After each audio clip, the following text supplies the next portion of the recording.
Yahudi datang keselamatan, bangsa lain datangnya kecelakaan. Itu celaka melulu.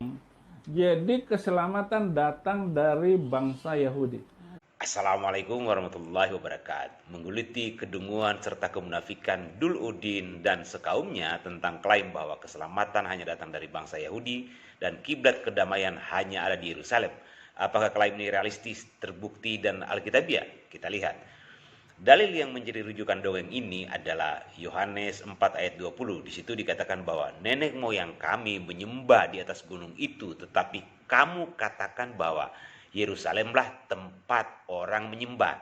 Jelas Yesus di sini tengah mengkritik klaim Yahudi bahwa Yerusalemlah tempat orang menyembah. Yesus memang mengiyakan pada saat itu, tetapi beliau juga menjelaskan setelahnya bahwa kelak Yerusalem tidak lagi menjadi tempat menyembah Tuhan karena kiblat akan dipindahkan olehnya oleh suatu kaum. Dan karenanya dipertegas dalam Injil Matius 21 ayat 43. Di situ ditegaskan bahwa kerajaan ini akan diambil daripadamu lalu diberikan kepada suatu bangsa yang akan menghasilkan buah kerajaan itu. Dalil ini menjelaskan tentang perdebatan antara Yesus dan Yahudi yang mengklaim diri sebagai bangsa pilihan dan juga Yerusalem sebagai kiblat spiritual umat manusia. Faham dulu maksudnya? Yesus menjelaskan di sini.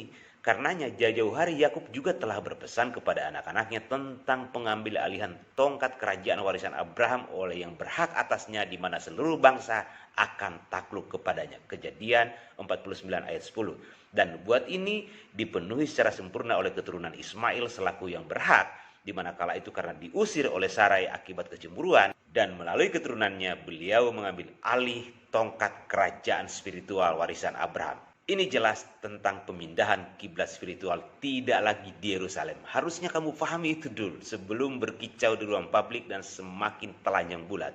Agar semakin mudah dipahami, maknai juga pada ayatnya yang ke-21. Di situ dikatakan bahwa percayalah kepadaku hai perempuan, saatnya akan tiba bahwa kamu akan menyembah Bapa bukan lagi di gunung ini dan bukan juga di Yerusalem. Makanya dulu Udin, kalau baca kitab itu atau dalil jangan sepenggal, perhatikan konteks dan maknanya secara komprehensif. Jelas sekali di sini bahwa Yesus tengah memprotes dan menjelaskan paham Yahudi bahwa tidak selamanya kamu akan menyembah Tuhan di Yerusalem. Paham dulu sampai di sini? Kita lanjut.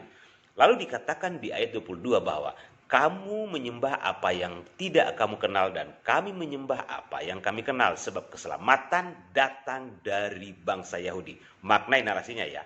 Di sini Yesus jelas mengatakan bahwa kami, artinya Yesus dengan kaum yang akan datang ini bukan kaum yang sedang diajaknya bicara yakni Yahudi. Lalu beliau mengatakan bahwa kami menyembah dan kamu menyembah. Artinya ada pemisahan antara dirinya dengan orang-orang yang sedang diajaknya bicara. Dan di sini Yesus mengatakan bahwa umat ini akan datang seperti disebutkan dalam ayat 21 di mana mereka akan menyembah Tuhan yang mereka kenal. Umat yang datang ini akan menyembah Bapa, bukan menyembah Yesus seperti yang dilakukan oleh gereja. Karenanya di ayat 23 dikatakan penyembah-penyembah yang benar akan menyembah Bapa. Ingat, menyembah Bapa bukan menyembah Yesus. Maksudnya di sini umat penyembah yang benar ini mengenal Tuhan yang benar yakni Bapa, sedangkan Yesus menyebut orang-orang yang diajaknya bicara ini adalah kamu. Artinya kamu penyembah Tuhan yang tidak kamu kenal. Karena Kristen menyembah Yesus secara manusia sebab mereka tidak mengenal esensi sejatinya Tuhan yang harusnya adalah Bapa, bukan manusia Yesus yang mati mengenaskan di tiang kutukan. Kenapa Yesus mengatakan di sini bahwa kamu menyembah apa yang tidak kamu kenal? Karena gereja mendefinisikan Tuhan secara lahiriah dalam wujud Yesus, sementara Tuhan yang benar yang dimaksud Yesus di sini adalah Bapa, bukan manusia. Disinilah kerusakan nalar, akal, dan logika gereja. Lalu narasi yang mengatakan bahwa keselamatan hanya datang dari bangsa Yahudi. Sebenarnya ini hanya tambahan kemudian di dalam Injil Scofield yang direvisi oleh Yahudi. Saat itu Yahudi harus menghentikan penganiayaan dan pembunuhan terhadap mereka oleh gereja atau pasukan salib.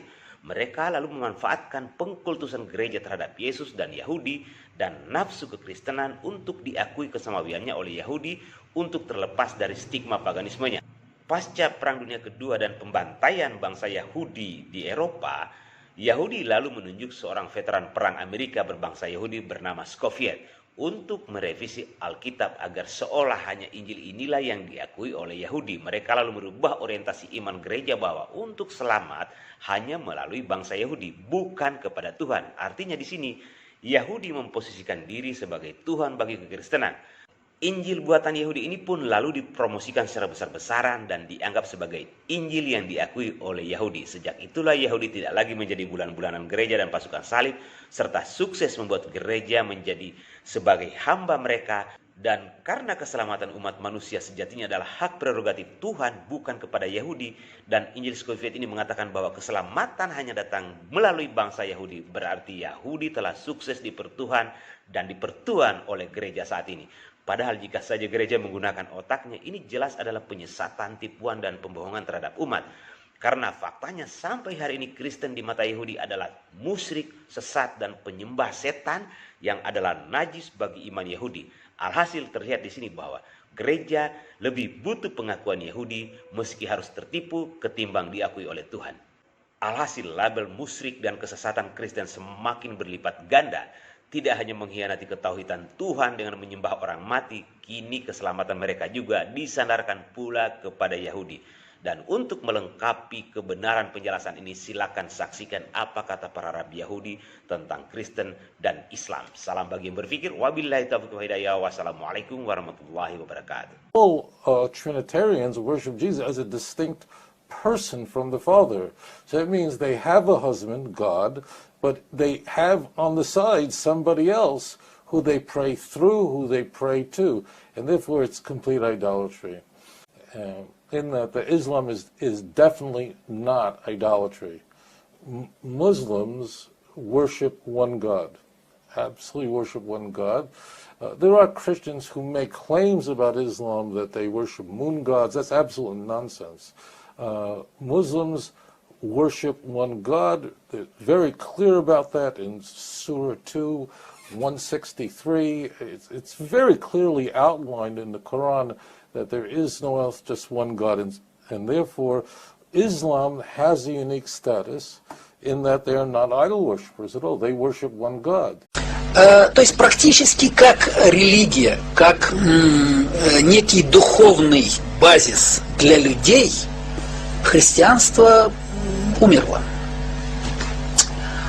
А ислам, он был заложен в те времена, когда он закладывался, он был заложен именно как очень стойкое, очень жизнестойкое, крепкое учение, которое способно выдержать любые ситуации изменения в мире. Он строился по-другому, ислам. У него был живой, реальный руководитель, который, так сказать, получил пророчество, и в этом нет никаких сомнений. Если там с христианством есть разные правила, у самих христиан есть вопросы по этому поводу, то в исламе все достаточно просто. Был пророк, получал пророчество. So really and truly, if you want the best, look in Islam. So I, as a rabbi, view Muhammad as one of the greatest prophets to the Gentiles. Et regardez, chose assez remarquable, le seul peuple au monde, la seule ethnie au monde, qui sert le même Dieu que nous. Le Dieu d'Abraham, Dieu unique, éternel, n'ayant ni femme, ni fils, ni petit-fils, ni Saint-Esprit, sans représentation, le seul peuple au monde, c'est Ishmaël, l'islam.